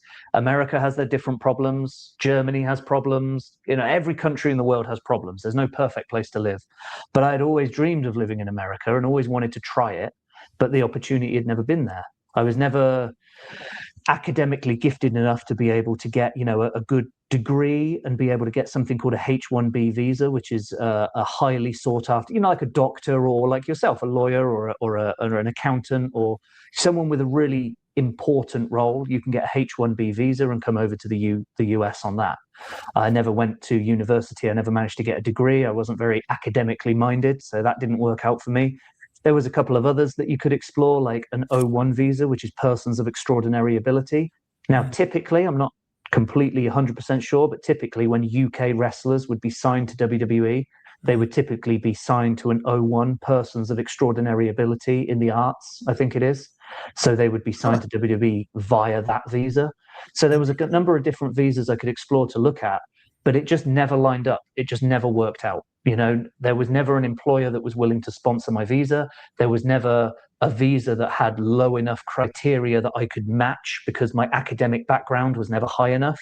So it used to kind of put me in a real bad place where I felt like a failure because I was never good enough at academia. I was never good enough at school to be able to get that arbitrary piece of paper which says that you're useful to the country you want to live in. So it was always difficult trying to come to terms with that. And I would look at different opportunities in different ways. And eventually it got to the point where me and my girlfriend, we were engaged. She was my fiance, but we hadn't got married yet. We were sat during COVID, stuck in the house, locked in the house, not allowed to leave. And I was looking around at the life that I had. And I was like, is this it? Is this all it's going to be? Like, I have these dreams and these aspirations to do these things, but WWE aren't coming knocking on my door to give me a job to send me to America. It's not happening. There's no company out there that wants me to go and be a personal trainer or a manager of a gym in their gym in America. It's not happening. I can't live like this, just sitting and waiting for the thing that I want to come to me. I just have to find a way to make it actually happen for myself. The same thing with comedy. I wanted to do more and more shows, and I wanted to do big theatre shows. No one was booking me to do a theatre. I did my own show. I had to find the theatre. I had to sell the tickets. I had to I had to become what was required to be able to sell out a theatre. There's no agency that's booking theatres on my behalf. Do you know what I mean? Sure. So the same thing with this American visa. I was like, I need to find a way to make it happen for me. And the visa that I looked at was something called an E2 investor visa. And that's the one where you invest in opening a business in the country. So you have to commit a certain amount of money to the business. Now, through my personal training and through my comedy and working hard for many, many years, before I say this, you're in California, so these numbers are not going to make any sense to Californians. In the UK, house prices are very different. So I just want to put that out there. House prices in the UK are very, very different to America. I had a house that was worth £184,000, which is pocket money in this country. In San Jose alone, the average house price is like $1.2 to $1.5 million. Yeah, I was going to say, you're in the Bay Area, man. That's like, you're not going to find a shack. Yeah, exactly. You're not going to find anything for 185,000. No way. right. But in the UK, a little 2-bedroom house was 185,000 pounds. So I had that. I then bankrolled that into buying an apartment, a small apartment, where I could rent it out as a landlord. So I didn't own the entire apartment block. I just owned one of the apartments in that apartment block. And I rented that out as a landlord. And so I was making, again, chicken scratch, pocket money, amount of money from it. But it was paying for itself in the rent that I was earning. And I'd done that from 2016 onwards. And I got to the point where I was like, I am going to sell this apartment. I'm going to get rid of it. The proceeds that I'm going to earn from this sale, I am going to invest in opening a gym in the US. I know the fitness industry. I know I can do my own gym. I don't want to open my own gym in the UK. I don't want to be here. The real reason I wanted to leave the UK was because of the Brexit vote. And I don't want to get too political because everyone's got different opinions on it. But the general gist of it was the Brexit vote wasn't for the benefit of the country. It was a very racist vote to get rid of immigrants. That was really where it was. And so I always thought Brexit's never going to go anywhere. It's going to be the very, very loud minority of people are going to say, we need to leave the EU. We need to send these immigrants back where they came from. We need to take England back for English people, blah, blah, blah, blah, blah. And I thought at the most, that's going to be 12, maybe 15% of the voters. The actual vast majority of this country are going to be sensible, are going to understand that the EU gives us huge benefits, both economically and otherwise. No one's going to vote for Brexit. There's going to be a very small minority that will vote for it, and everyone else will be more sensible. And sure enough, 51% of the country voted to leave the EU. And that happened the vote came in 2016. And I remember just being like, I don't feel British anymore. I am so disillusioned and disassociated with how this country is looking at the immigrants that have helped build it. So when the vote came through, what happened? All of the carers that were looking after your senior citizens, the carers that were looking after your parents in the care homes, Well, they all went back to their country, didn't they? All the truck drivers that were transporting food across the country and transporting medicine across the country, they all went back home, didn't they? So now we had empty shelves in the supermarkets. We had no one to look after us. We had no nurses. We had no care staff. We had no one driving the trucks. We had no one delivering medicine. We had pharmacies that didn't have any medicine for people. We had no one looking after us. We had no food on the shelves. And everyone went, how did this go so wrong? What went wrong with Brexit? And I'm like, did you not see that coming? Did you not see what was it was so obvious what was going to happen. How Brexit was just the wrong idea. And it was fueled off of a racist vote of basically saying there's too many immigrants in this country. Let's get rid of them and take our country back. And then we took our country back, and there was nothing fucking left to take back because our economy fell through the floor. And it was just, there was this lie as well where they said about how we pay £350 million a week to be part of the EU. If we leave the EU, we could spend that 350 million a week on the National Health Service instead. We never paid 350 million a week to be part of the EU. And when we left the EU, we had such a depression in our assets that we couldn't spend any more money on the NHS. So the whole thing was just an absolute catastrophe. And living through that, I was saying to myself, like looking around at my house, like, is this it? Am I always going to be struggling for money? Am I always going to be just on the breadline, just about to make payments on my house and just about to make payments on my rental house? You know, am I always going to be worrying about, you know, the next thing that comes, you know, the next bill that comes through the letterbox? And I just said, if I'm going to sell this flat and whatever money is left over, I'm going to invest in something. I'm not going to invest here. I'm going to realize my dream, and I am going to go to the US and I am going to try. It might not work, but I am going to try to make it work over there, because me and my wife were just at that age where we were like, if we're going to do it, we have to do it now. We can't wait a couple more years. We have to do it right now. And so that's where the sense of urgency came from. So I sold my rental flat, remortgaged my house, took every penny I had out of my savings. And I also took a very small amount from my dad as well. You know, the bank of dad. He helped me out where I needed it. And combined with all of that, I came over to the US and I opened the Thunder Fitness in San Jose. Nice. So going into that, you know, it's really interesting. I told you last year I went to Europe. My son and I, with each one of my kids, I told them when they graduate high school, they get 1 week anywhere with me as a graduation present rather. And he got into that international honor choir. So we did that. And then we hustled over to Paris for the Olympics.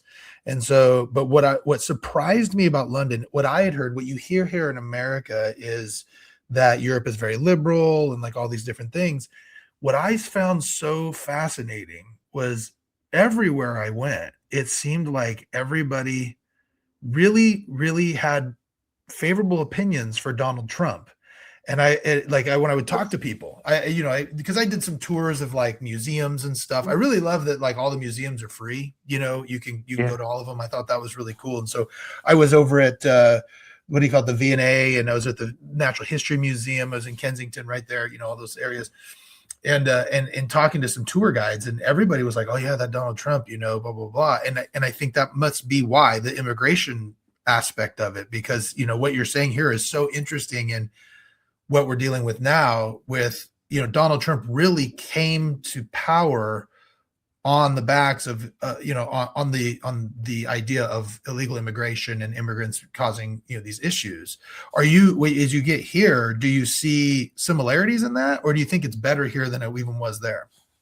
Yeah, it's difficult to say because the town I lived in wasn't hugely overrun by immigration anyway, because we were a town rather than a big city. So it's hard for me to say one way or the other. One of the reasons Brexit was potentially a good idea, was that when you're part of the EU, you have to trade at the exact same rate as every other country in the EU. So let's just take an argument. Let's say we were selling, I don't know, steel. We were selling steel to, I don't know, Canada or something like that. We were selling steel to Canada. We would have to sell it at the exact same price that Germany would sell it, or France would sell it, or Denmark would sell it. If we leave the EU, we can undercut everyone and we can sell it slightly cheaper so that everyone will want to buy it from us instead of buying it from the EU. So there's markets there to be able to help that. The problem is when you trade within the EU, it's import tax, export tax, totally free. It's tax free. So you can trade within the EU without any trade tariffs at all. I think it was 73% of our trade was within the EU. So even though we left and we could trade with these other countries at a lower rate to the standard rate of Europe, 73% of our trade is now being taxed where it wasn't before. So companies like Honda, for example, was a huge manufacturer in Swindon, where I lived. 20,000 jobs gone because Honda was like, we're not going to continue to manufacture these cars in England and then export them to France and Germany and Denmark and Italy and everywhere else, because every time we export, we have to pay tax on that. So they just destroyed that industry, lifted it, moved it into a European country, and continued to manufacture cars inside the European Union instead of England. So there were some businessmen that were set to make an absolute fortune because they were able to trade outside of the European restrictions. But you can't say to the average voter, hey, I could make millions of pounds if we left the EU. Would you vote to leave the EU for me, please? That isn't going to happen. What you have to do is you have to create an urgency. You have to create a reason for the vote. So what you say is your job is at risk. All these cheaper workers are coming in from Europe and they're taking your job. If you don't act now, next year, you might not have a job because someone from Poland or Romania is going to come over and they're going to do your job at half the price. Do you want that? The time is now. We have to act now and get out of the EU. That's how you sell the Brexit vote. And enough people fell for it. A very small minority of business owners that were going to make an absolute fortune from getting out of the EU, but everybody else was going to suffer. So you have to kind of fabricate this fake urgency of immigration being out of control when it wasn't out of control.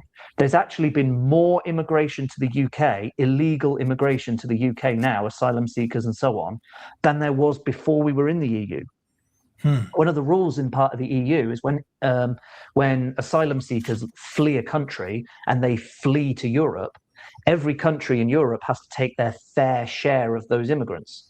So, for example, if like Somalians, for example, if they're a war-torn country and there was a problem and they had a big surge of Somalian refugees that were fleeing their country and fled into France, well, that's not fair that France has to take all of these refugees, because then they're inundated with refugees.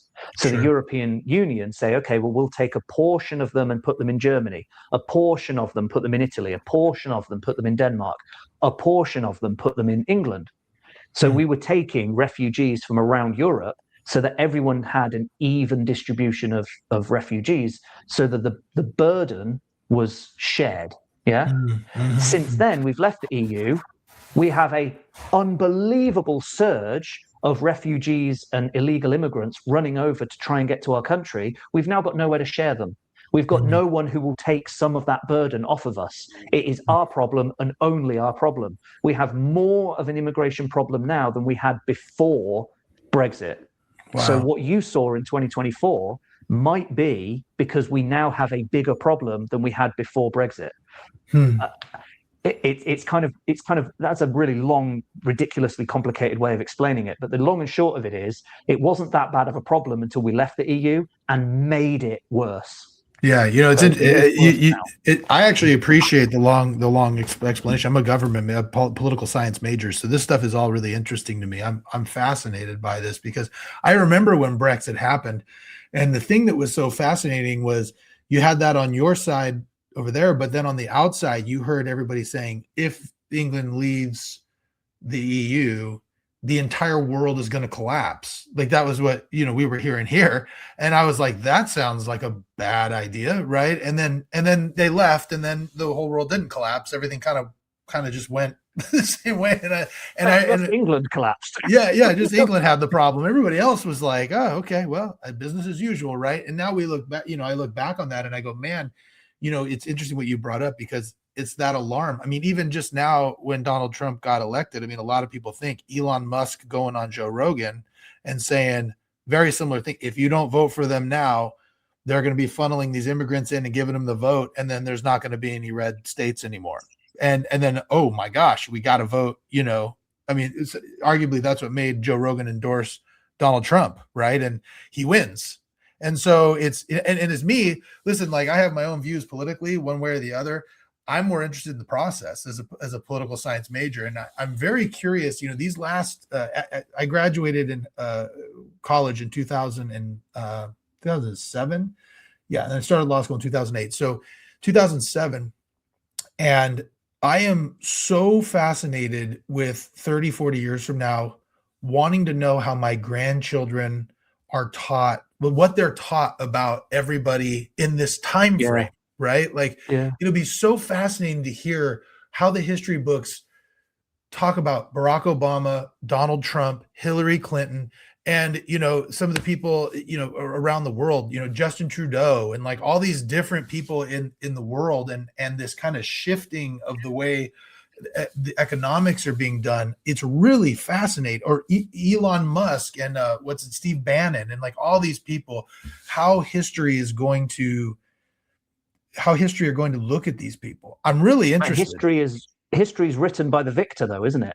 Yeah. So it's a case of, when you're in that position, who is in the most prominent, powerful position? That is the rose-tinted glasses when they look back. How they got to that position. This is the brilliant, heroic research, because we look at like history of England and how we're taught our British history in school. And we never took over any country. We never colonized anyone. We were invited. We all had tea and crumpets. Everyone was in agreement. India loved us. They absolutely adored us. We were great friends the whole time.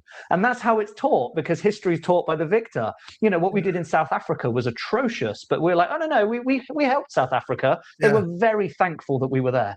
They bloody weren't. But history is written by the victor. So again, it is very true that this could be looked back at as one of the greatest times in American history, because the savior came and saved America. Or it could be looked at as one of the most evil, tyrannical, horrible situations that you've ever had to deal with.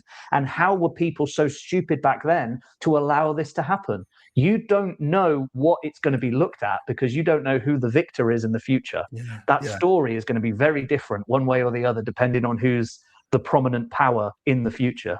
I remember when Donald Trump, when the guy tried to assassinate Donald Trump, and then there was that photo of him with his hand up, when he said, fight, fight, fight. And I looked at my kids and I said, that picture will be in every history book of your grandkid, of your children. That picture right there will be, you'll be here. Your kids will be hearing about that and coming to you like you talked to me about 9/11. You know what I mean? It's going to be like one of those things where it's that picture is just going to be, I look at it and I go, no matter who's telling the story, that picture will be in the history books. You know what I mean? And I'm just interested in finding out how it's taught, because right now it feels like there are two Americas. People are living in two different realities about this thing. And I feel like I'm sitting here in the middle being like, all of y'all are crazy, you're all nuts.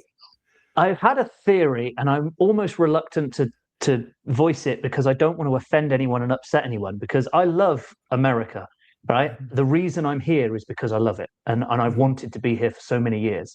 So this is not supposed to sound like a criticism or trying to attack America in any way. I think the reason there is such division in American politics as opposed to any other country is because you almost treat it like a sports team, where whether you're 100%. Winning or whether you're losing, that's my team and I bleed the colors of my team. Whereas just me as one example, but obviously I could give you a million otherwise. In the UK, I voted Liberal Democrat. Then I voted for the Labour Party. And then I voted for I've changed who I vote for depending on what they're offering at the time. So it's almost like I don't vote for my team because that's my team. I vote for the people who are speaking about the thing I want fixed. Yeah. So if someone is saying that we are going to fix the education system because it is broken and these are the problems with the education system and it needs addressing, whereas the other team are saying, well, you know, we're not going to worry about the education system. That's fine. We're going to keep it where it is, but we're going to do these problems instead. Well, the education problem speaks to me at that point in my life, so I vote for that party because I'm voting for the subject. I'm voting for the issue. I'm not voting for the color of their tie. Do you know what I mean? Yeah, 100%. I've even thought swap and change depending. I've actually been curious about, in America in particular, there's lots of studies, being someone who's religious, about how the religiosity of the populace, you know, the population has decreased. But interestingly, as the kind of the religiosity has decreased, political activism has increased. And I almost and when you talk about when you talk to people about their particular political party and how they view the other party, it's almost like people talk about religion, like, or a sports team, right? Like, well, this is what I believe, and I believe everything they believe. And it doesn't matter. Mm-hmm. You know, you could be talking to a Republican or a Democrat. They could say the same thing. And if the Democrat said it, the Republican will say it's terrible. But if the Republican said it, he'd say it'd be great. Right? It's almost like a 1984 style doublespeak. If you've read the book from George Orwell, it's really interesting. There was a famous, well, he's famous for us because he was British. You probably never heard him. News reporter, Trevor McDonald, who was a very famous news reporter in the United Kingdom for many, many years. His autobiography was amazing because he basically broke down the way the news used to be portrayed and the way the news is now portrayed. And you can just see so many of the similarities of what he's saying to be like, oh my God, that's exactly how it works. One of the things he was saying is how politicians aren't leaders, politicians are followers. Because if there is enough public noise about an issue, the politician will discuss that issue. So Brexit was never important to the Conservative Party. The Conservatives didn't actually want Brexit to happen because they knew it would be damaging to the country. They didn't want Brexit to happen.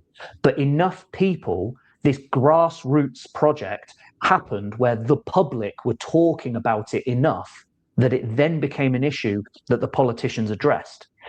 In the same case of like global warming and things like that, it wasn't ever spoken about. It wasn't like a politician said, there's this issue that most people don't even know about, and we need to address it. What it was the population were discussing this problem and then looking at their leaders and saying, what are you going to do about it? And the leader would then have to formulate a plan based on what the people want. So it's like they behave in this way of like they're the leaders and they're directing the country. They're not. They're following what the loudest voices are saying and then trying to curry favor with those loudest voices. And that's why I think sometimes instead of having a clear path to follow for the country, you tend to find it's this wildly weaving in and out crazy, crazy train trail because they're just being magnetized by the loudest voices at that time and steering their political party in that direction, rather than saying, this is what we plan for the country. Does that sound like something you want? Yeah. It's not. It's listening to what people want and then trying to say, we'll do that as well. We promise we'll do that. Just vote for us and we'll do that thing. Instead of showing who you are and what you plan. Yeah. So that I mean, I've butchered that. Trevor McDonald's a fantastic orator, and he could describe it way clearer than I can. But that's the general gist of it: is that these politicians are claiming to be leaders, but really they're just followers who get voted for.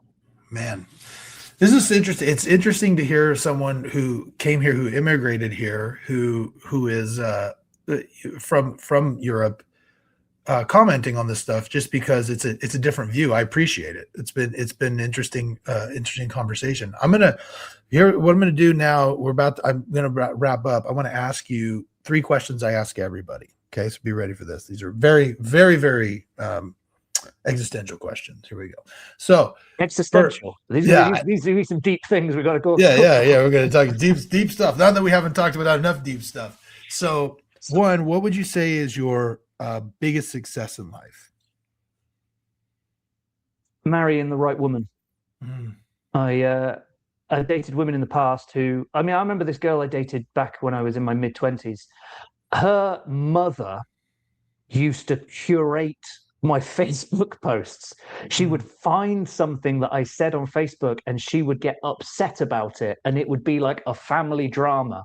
Oh Like, dear. I have found a woman who is absolutely fine with me telling little jokes on stage, doing stand-up comedy, and there's nothing off limits. Everything's on the table. You can talk about anything. She's not easily offended. She has literally given up all of her friends and her family and everything she's ever known in her entire life. And she has immigrated to the other side of the world to follow her husband and help him realize his dream. Living in America wasn't her dream. It was mine. Yeah. Yeah. And Yeah. she has sacrificed so much to follow me across the planet to support me in my dream. She said, as long as I can take my dogs, because we've got two little dogs, Otto and Maya. She said, as long as I can take the dogs, I'll go anywhere in the world.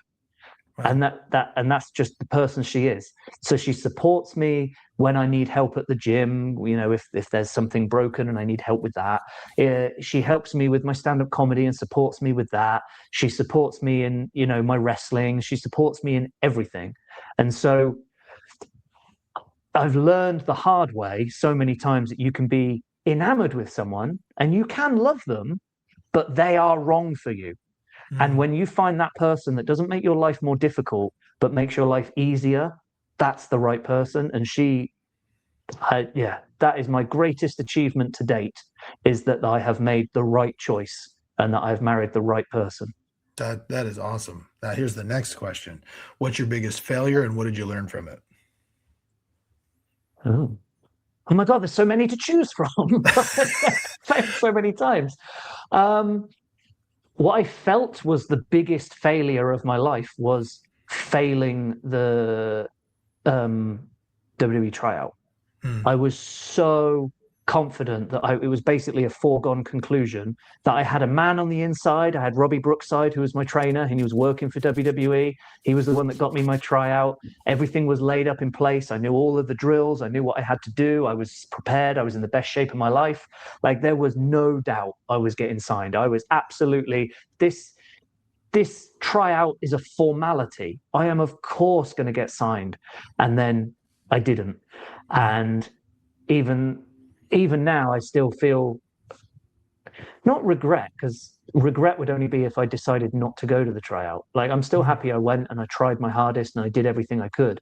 So I don't know whether it's a regret, but it's definitely a failing that I didn't achieve what I was hoping for. I could have got to America a lot sooner. I could have got to America under a different visa. Who knows? In different circumstance, I could have been a US citizen by now. I don't know. But I feel like I failed to secure the WWE route that I thought my life was going to take. So that was probably the biggest failing that I would list. The thing that's interesting about that, though, is what I would say is you mentioned at the beginning jokingly, you're like, oh, there's so many to choose from. But the thing is like, I've been successful in a lot of things in my life. I've also failed in a ton of things. And the thing is you only have to really, to be successful, you just got to get it right one time, right? Like, it just, one thing has to hit, and then that changes the whole trajectory of your life, and you're considered this major success. I would say it's a success that you did that thing, because now, at the very, very least, if you never make it to the WWE, and you're still trying, you're still going, right? For all you know, something could change, and maybe it changes in a way where you end up there some other way, right? But the thing is that you at least know that when when you're on your deathbed or whatever, that you're never going to look back and go, I didn't try, like, and that is huge. Like, I just had a kid on, one of my son's friends, who he just dropped everything. He's 19 and he went to acting school. He has no money. He's barely making it work. And he's in acting school down in Southern California, trying to become an actor. I watched that podcast. I watched it. Oh, yeah. I know exactly who you're talking about. Yeah. A young lad. Yeah. He's friends with your son. Yeah, he was. And the thing that's so great about that is I told him, I go, dude, this is the time to do that. Like, you want to do that. You don't want to be one of these guys when you get to my age who didn't do the things they wanted to do. And now they're regretting because they're like, I could have been somebody, you know? Something you said to him, which really stuck with me, that I really liked, is he was talking about his mum asking him what his plan B was, and you went, you don't need a plan B, not now, not at this age. You Yeah. don't need a plan B, because when it gets hard, and it will get hard, when it gets hard, you'll go, all right, maybe I'll just settle back for my plan B because this is getting too hard. When you Yeah. don't have a plan B, A has to work, and Yeah. you put 100% into it. And that's Yeah. true, because I don't got a plan B. Every penny of my money has gone into this gym in the US. Everything has gone into this. It has to work. There is no plan B. Sure. So I'm living that at 36. He's only 19 years old, I think he was. He just turned 20 or something. But the So thing is, he's doing the right thing as well. But even 36 is so young. Like, that's the thing, is that, like, I didn't become a lawyer till I was 31 years old, and I was in law school with a bunch of 25-year-olds. And I was like, dude, I'm an old man. And I got to tell you, like, I've done better than almost anybody in that graduating class. And it wasn't, the point being is that I could have easily been like, oh man, I'm too old to take this shot. I'm too old to do these things. This is taking too long. Maybe I should do something else. No, man, no. What was the guy who did Amazon? He didn't start that till he's like 50, and he's a billionaire. You know what I mean? It's just Steve Jobs, Apple nearly went bankrupt, and then he changed the world with the iPhone and iPods and iMacs and all these different things. So even at 36, man, like you shouldn't have a plan B. You just go through everything, and then the universe, God, whatever you want to call it, you'll eventually get where you're supposed to go. I believe that. Even if this gym, you've sunk every dollar into it, even if that all collapses, you're going to land somewhere else. Creative people find a way. And what I've heard throughout this podcast is you find a way. How many people at 36 years old had a flat that they were, a rental flat, traveled the world wrestling, became have had enough money to be able to fly back and forth to the UK to do comedy shows, has a one-man show, owns a gym. Dude, you're already doing it. I mean, like, you have the success mindset that I have no doubt that you're going to end up successful. There's no question. There's no question in my mind. Thank you. I certainly hope so. Yeah, no, and I would tell you, it's not a hope. It's going to happen. Even if it's not one of these things, you'll land somewhere and it'll work. It will, because I can tell you, you take the risks, you put it in place. Like, even this podcast, like, I was going to tell you off air, you should start a podcast, because if you started a podcast, you're funny enough, you got the comedy stuff, it would take off for sure. Like, we should talk about how you set that up, because I think you would be awesome at this. But you're going to be successful, dude, no question. So, all right. So now I'm going to ask you the last question. One day you're going to pass away, and when you do, there'll be a funeral and there'll be a eulogy. What is the one thing you hope someone says about you in your eulogy? I want to be remembered. I know that sounds really stupid, but I want to be remembered. Like, I think about my granddad every day. Like, he was from Austria. That's why my surname Kohlweg is quite a peculiar sounding name. It's an Austrian surname. He immigrated to the UK to become a nurse. Like, after the Second World War, we had such few medical staff. We were crying out for medical staff. So they did this program where anyone from across Europe could immigrate to the UK, and they would be fully trained up as a nurse, as a medical student. So he went over with nothing. No family went with him. He went completely on his own as a young man, went to England. And bear in mind as well, I've immigrated to a country that already speaks my language. He immigrated from Austria and moved to England. So he went from speaking German to speaking English. So he learned another language at the same time. And I think about him all the time, and I'll tell my son or daughter about him and his bravery, because that stayed with me when I was maybe having second guessing or cold feet about moving to the US. What if it goes wrong? I'm scared. What's going to happen? Oh, this is a huge thing. Maybe it's too big of a thing to do. I would think how brave my grandfather was, and he still did it. And I have the life I have because of the decisions he made, and it goes from there. And the same can be said when I'm gone. I want people to remember me the way I remember my grandfather. and say, he took us to the US, made a life in the US. Maybe not. Maybe we go back to the UK. But I want to have been able to have set my future, my future children and their children and so on. I want to be remembered. That's really the most important thing. So the words they say at the eulogy isn't necessarily as important. Like, I don't need to be told that I was a great comedian or that I was a great wrestler or I was whatever.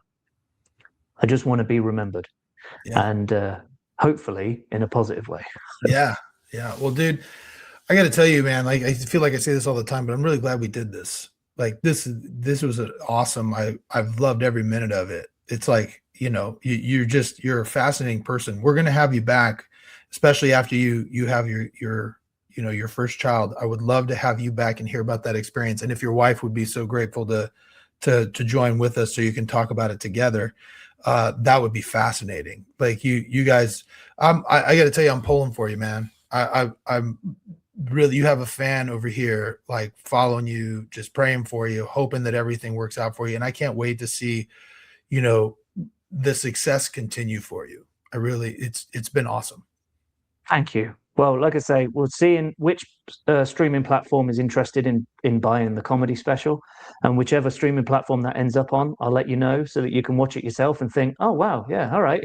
Yeah. In spite of everything that the two of them have gone through, I can see what he's talking about when he's talking about the show. So that'll be an interesting watch as well. So I'll let you know when that comes out. Awesome. Well, where can people find you? The best way is to follow me on Instagram or Facebook, Kohlweg Comedy. So my surname's a little difficult to spell, but it will probably be in the description of this show. So it's Kohlweg Comedy on Facebook, or it's M for Michael, M Kohlweg on Instagram. And you can follow me on that. And everything I'm doing, every place I'm going to be, every show I'm appearing on, every event I'm running, it'll all be splattered all over there. So you won't miss anything if you follow me on those. Awesome. Well, definitely, man. That's awesome. Everybody who's listened to it, I hope you guys have enjoyed it as much as I have. If you haven't clicked subscribe yet, I don't know what you're doing with your life, but you better do it now. And we got more stuff coming up, so keep listening. Mr. Kohlweg, it's been a pleasure. Thank you so much.